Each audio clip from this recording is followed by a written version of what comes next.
안녕하세요. 오늘 송이버섯을 한번 제대로 들여다보려고 합니다. 송이버섯 정확히 어떤 버섯인가요? 네, 학명은 트리콜로마 마차타케 이렇게 부르는데 사실 그건 별로 중요하지 않고요. 네. 중요한 건 이게 외생균근균이라는 점이에요. 외생균균균. 좀 어렵네요. 쉽게 말하면요, 살아있는 소나무 뿌리하고 같이 사는 거예요. 공생관계. 아, 소나무랑 같이요? 네, 소나무한테서는 이제 광합성으로 만든 탄수화물을 얻고요. 대신 자기는 땅속 깊은 곳에 있는 무기양분이나 수분 같은 걸 흡수해서 소나무한테 주는 거죠. 아하, 서로 돕고 사는 거군요. 맞습니다. 바로 이 공생관계 때문에 인공 재배가 그동안 아주 어려웠던 겁니다. 그렇군요. 그래서 귀한 거였네요. 네. 그리고 우리나라에서는 정말 오래전부터 최고의 버섯으로 쳐왔죠. 정말 오래됐더라고요. 그냥 먹었다 정도가 아니라 왕한테 올리고 다른 나라에 선물로 보내고 그랬다면서요. 맞아요.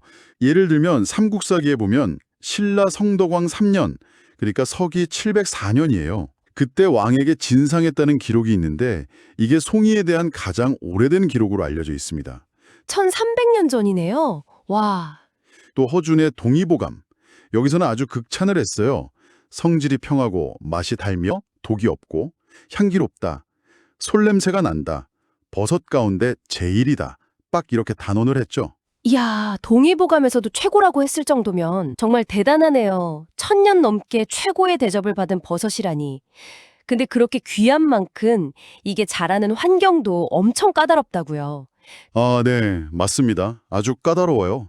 우선 적어도 20년 이상 된 건강한 소나무가 있는 숲이어야 하고요. 근데 또 너무 빽빽하게 우거져서 햇볕이 아예 안 드는 곳은 또 싫어해요. 적당한 햇빛도 좀 들어오고 그늘도 있고 바람도 잘 통하는 곳. 그리고 꼭 소나무 바로 밑이 아니더라도 그 뿌기가 넓게 뻗어나간 주변 있잖아요.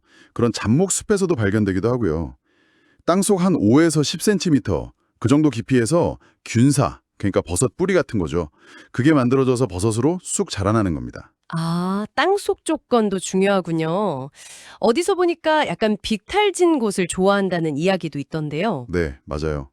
토양 표면에 낙엽이나 이런 부엽토가 너무 두껍게 쌓이지 않은 곳, 약간 경사진 지형을 선호하는 경향이 있습니다. 물 빠짐 때문인가요? 네, 물빠짐도 좋으면서 또 적절한 습도는 유지될 수 있는 그런 환경인 거죠. 특히 가을 송이가 잘 자라려면 추석 전후 있잖아요. 그때 평균 기온이 한 19도 내외로 좀 떨어지고 네, 그리고 비가 한 100mm 정도 좀 충분히 내려줘야 제일 잘 자란다고 알려져 있어요. 아, 기온이랑 비가 딱 맞아야 하는군요. 네. 그리고 한 번 났던 자리에서는 조건만 맞으면 매년 또 나요. 다년생 특징도 있고요. 근데 이 모든 조건이 정말 조금이라도 안 맞으면 발생량이 확 줄어들어요. 그만큼 환경 변화에 아주 민감한 버섯입니다. 괜히 신의 선물이라고 하는 게 아니었네요. 송이버섯의 가장 큰 매력 포인트 중 하나가 바로 그 진한 솔향, 그리고 씹을 때 쫄깃한 식감, 또 은은하게 퍼지는 깊은 맛. 네, 맞아요. 향이 정말 독특하죠. 네, 그런 면이 있습니다. 특히 잘랐을 때 약간 진액 같은 게 나오면서 더 강한 향이 나는데 송이버섯이 스스로를 보호하려고 만드는 거예요. 아, 자기 방어 수단이군요. 그렇죠.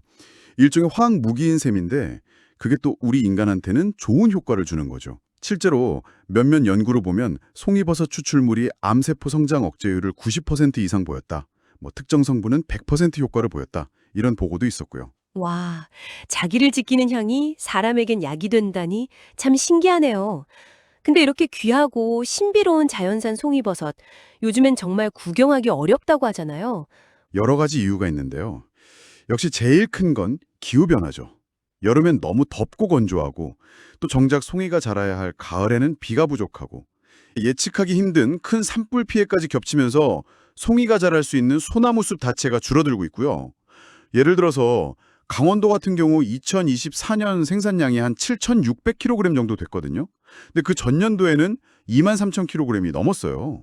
거의 3분의 1 토막이 난 거죠. 이러니까 가격이 천정부지로 뛸 수밖에 없는 거예요. 송이버섯의 가장 큰 효능은 역시 그 풍부한 셀레늄에서 오는 강력한 항산화 작용이라고 할 수 있겠죠. 이게 이제 노화 방지나 세포 손상 막는 데 도움을 줄 수 있고요. 칼로리 낮아서 다이어트에도 좋고. 아, 그리고 재밌는 게 송이는 갓 부분보다 그 기둥 있죠. 줄기. 거기에 이런 좋은 성분들이 더 많다고 해요. 오, 줄기예요. 보통 갓을 더 쳐주지 않나요? 모양은 갓이 중요하지만 영양은 줄기에 더 많다는 거죠. 그럼 잠시 다른 버섯들도 좀 언급해 주실 수 있을까요? 능이나 표고 이야기도. 간단히만 짚어보면 능이버섯은 향버섯이라고 하잖아요. 그만큼 향이 독특하고 강렬하고 면역력 강화 효과가 뛰어나다고 알려져 있고요.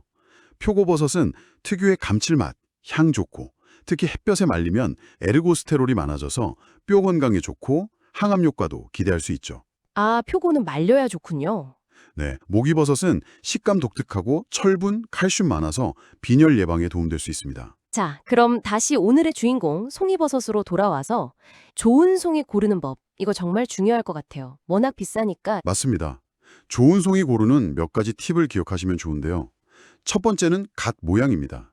갓이 너무 활짝 펴지지 않고 우산처럼 이렇게 동그랗게 딱 오므려져 있는 거, 그리고 만졌을 때 단단한 느낌이 드는 게 좋아요.